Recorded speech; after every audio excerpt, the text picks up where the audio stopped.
Hey guys, welcome back to Tools and Tech, best of the rest.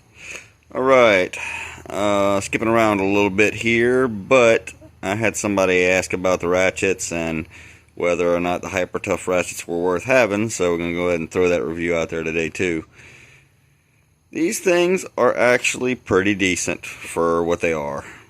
I don't think they're professional quality tools. We've been using them the past few months, just like the rest of the set. And surprisingly, these you can actually use with the kitted batteries. The kitted batteries work just fine. You can spin off a bolt. They're not the fastest things in the world. And they are still brushed motors instead of everything else that Hypertough, or at least everything else that we've reviewed by Hypertough, being brushless. I don't see any longevity problems. The internals look good. Decent size wiring, decent quality control circuits. Everything seems to be what it needs to be. My big concern with these is the long reach. I'm pretty confident you could put enough torque on that thing to break it.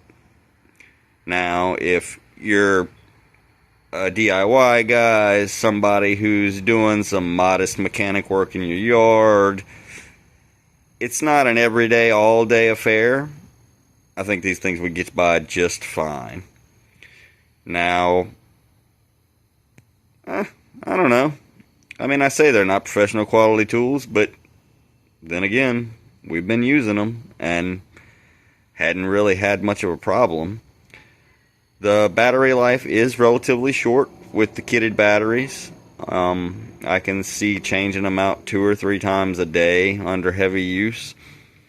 Although, just like we caveat with pretty much all the Hypertough 12-volt tools, you do have a noticeable power increase with the 4 and 6 amp hour batteries, the 6 amp hour particularly. Otherwise, I really don't see why anyone would have trouble with them. I think they're decent quality, and I think Hypertough, Walmart, whatever you want to call it, has really upped their game on the entire line. I don't think it's going to be a long-term thing. I'm not really expecting Walmart to be able to hold this price point forever. Especially not if they intend to compete at the levels that they're trying to compete at, or at least it would seem they are. So my recommendation, at least as of now, and at least as of with the mechanics tools, is buy them. And buy them quickly. If you've got a use for it, it's worth having. I don't really think these are the best budget to quality tools out there. I mentioned this morning in another video, in my personal opinion, right now, that's the Hercules line from Harbor Freight, and we're going to get into those shortly. I've got a couple other things people have asked me about covering, so the ones that I have we'll start covering, we'll start showing, and the ones that I don't have, we'll see about picking up.